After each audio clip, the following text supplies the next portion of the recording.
Ndoshëm edhe këto deklarata të nxënësve për fund, e kaq për sa i përket kësaj teme, unë ja kaloj linjën jetës në pjesën tjetër të studios për të realizuar edhe intervistën e fundit për sot.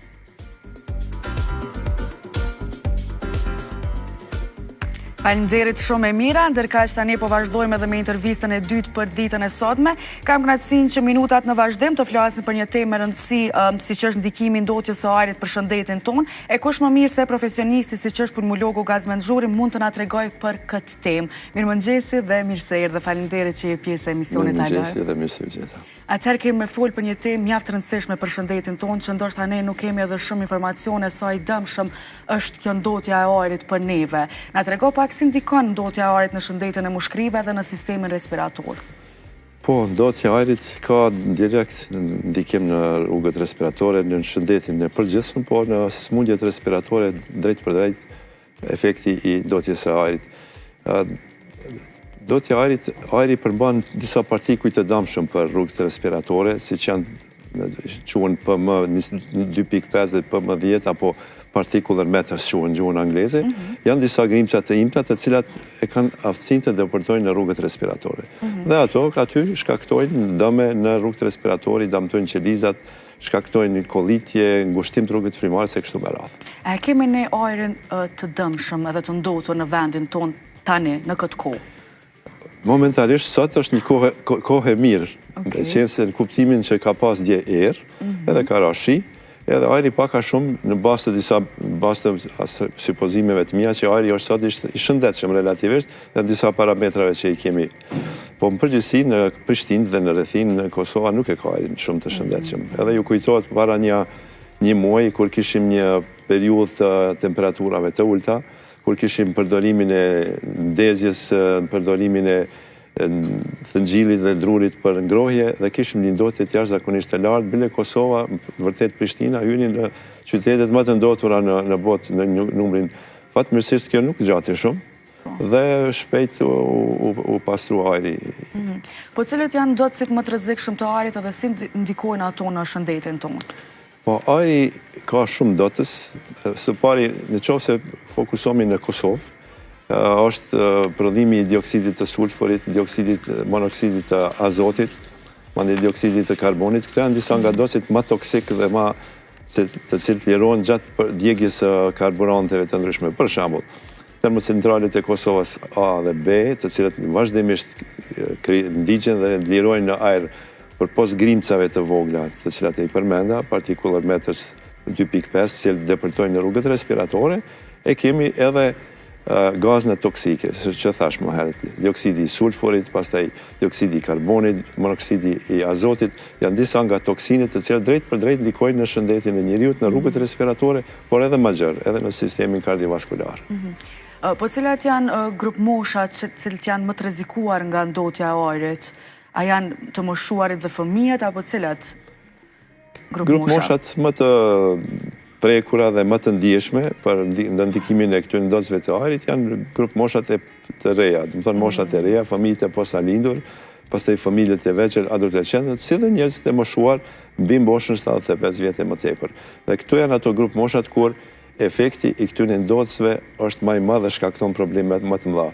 Dihet për shembull në vitin 1952 ka qenë një epizod e smogut në Londër, edhe nifet historikisht edhe ka pas edhe studime rreth kësaj, kur brenda një jave ka pas jashtëzakonisht shumë vdekje dhe sëmundje të fëmijëve të vegjël për shkak të smogut në atë kohë. Londra dhe qytetarët e Londrës kanë përdorur shumë thëngjillin për nxemje, që sot nuk e përdorin. Fatkeqësisht ne ju kemi kthy thëngjillin dhe e përdorim. Dhe kjo shkakton sigurisht rritjen e numrit të infeksioneve respiratore, sëmundjeve të rrugëve respiratore, fëmijëve të vegjël e kështu me radhë. Po a ka studime që tregojnë lidhjen mes ndotjes së ajrit edhe rritjes së sëmundjeve respiratore? Po, ka shumë studime. Në qoftë se hyni në internet do të gjeni me qindra punime, po disa janë disa nga ato punimet më të rëndësishme, më reprezentative, të cilat tregojnë për ndikimin e ndotjes në shëndetin e respirator dhe shëndetin e përgjithshëm.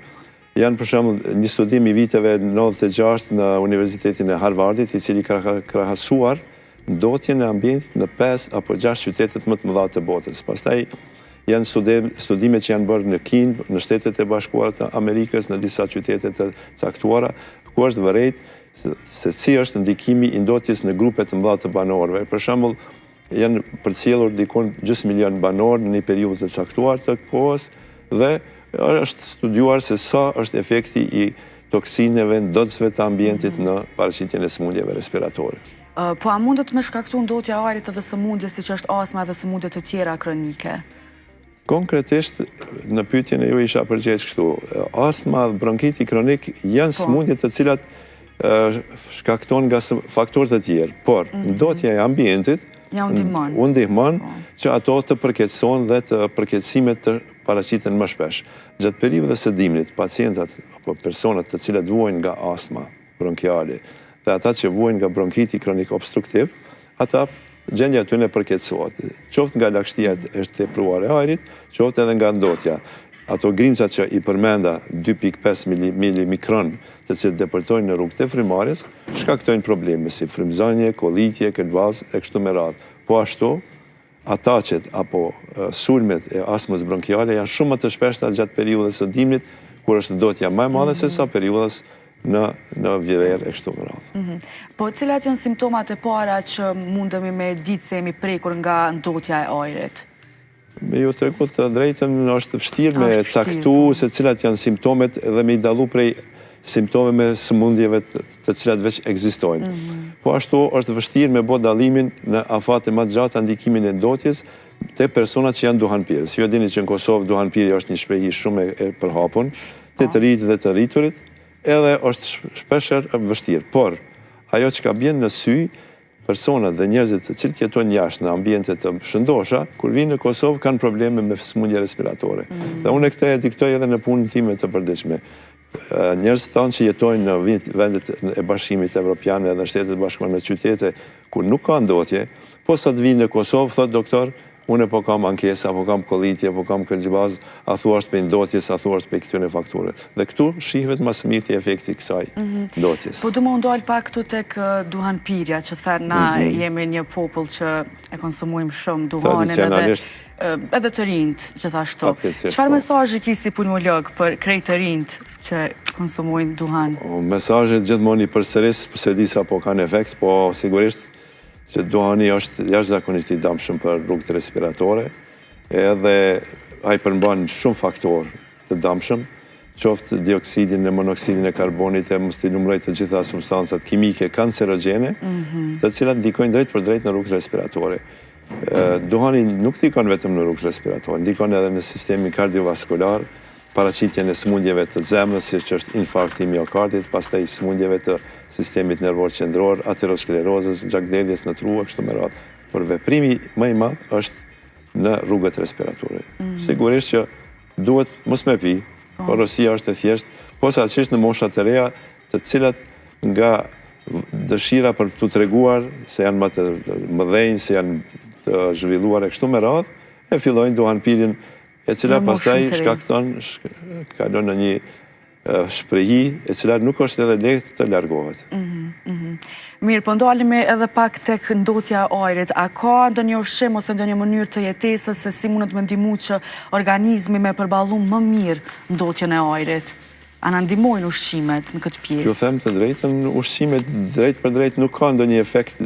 Ushqimi duhet të jetë i shëndetshëm, aq sa kemi mundësi, domethënë të hapim sa më shumë pemë, perime e kështu me radhë, të cilat përmbajnë vitamine, përmbajnë produkte të shëndetshme. Mirë po, jetesa e shëndetshme në kuptimin e largimit prej ambienteve me ku ka ndotje kishte më qenë gjëja më e mirë.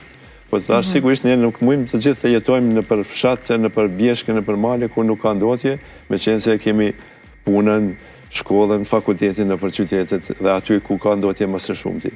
Po sigurisht në rastet kur ka shumë ndotje në periudhat e caktuara të pikut, qoftë të komunikacionit, qoftë të mjegullës, e kështu mirë është mos me dalë, aq sa është të largohemi prej daljeve të panevojshme.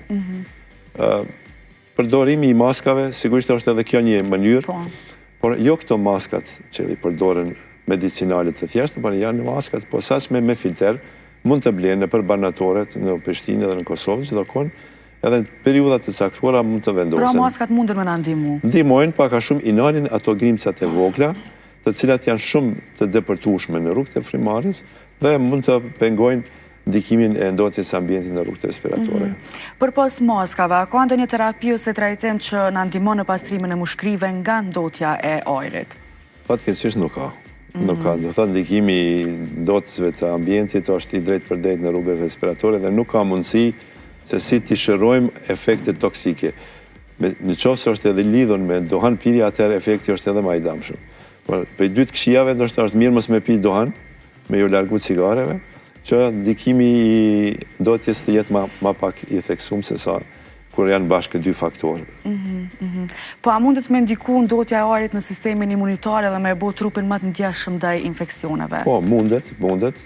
Efektet janë të vërtetuar edhe shkencëtarisht, me qenë se ndotës të ndryshëm që i përmenda dhe mater, gaznat, si dioksidi, monoksidi, karbonit, e kështu me radhë, grimcat e tjera, sigurisht që ulin imunitetin, ulin aftësinë mbrojtëse të rrugëve respiratore. Me qenë se edhe rrugët respiratore, bronket, alveolet, bronkiolit, të gjitha ato rrugë respiratore, përmbajnë qelizat të cilat e mbrojnë organizmin dhe i largojnë përmes kërbazës, e largojnë ato produkte toksike. Kështu që sigurisht që ndikojnë në mbrojtjen e rrugëve respiratore.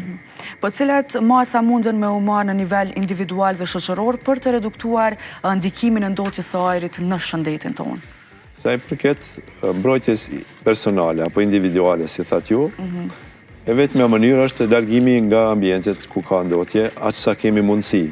Thash, na kemi nevojë me dalë në punë, me shku në shkollë, në fakultet e kështu me radhë, dhe shpeshherë është e pamundën mbajtja e maskës.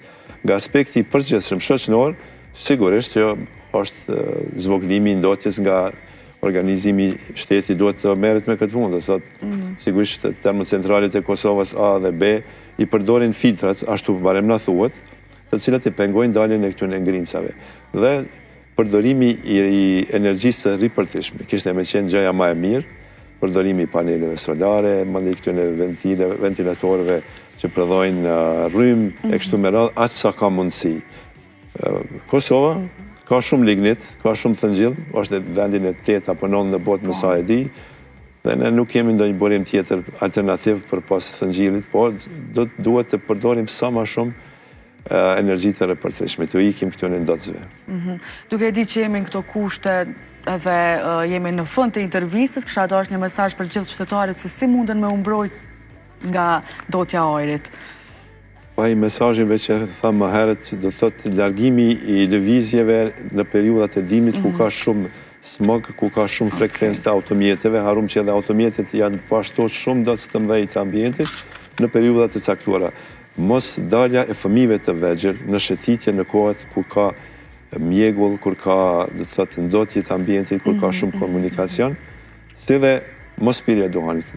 Këto bashkë kur bëhen, atëherë sigurisht kanë ndiku në zvoglimin e efekteve të ndotjes së ambientit. Zotëri Zhuri, faleminderit shumë për krejt informacionet, po besoj që ju kanë shërbyer edhe qytetarëve dhe shikuesve që po na ndjekin, edhe të falenderoj shumë që ke qenë pjesë e emisionit tonë sot. Ju faleminderit për ftesën. Faleminderit, e të dashur shikues, kështu erdhëm edhe në fund të këtij edicioni për sot. Ju falenderojmë shumë edhe ju që keni qëndruar me ne deri në këtë orë. Unë ju përshëndes shumë, por po ja kaloj fjalën edhe Emirës që më ju përshëndet edhe ajo. Faleminderit shumë Jeta, faleminderit edhe ju me të dashur që qëndruat me ne edhe këtë mëngjes. Mirëmbëjtje edhe shihemi nesër.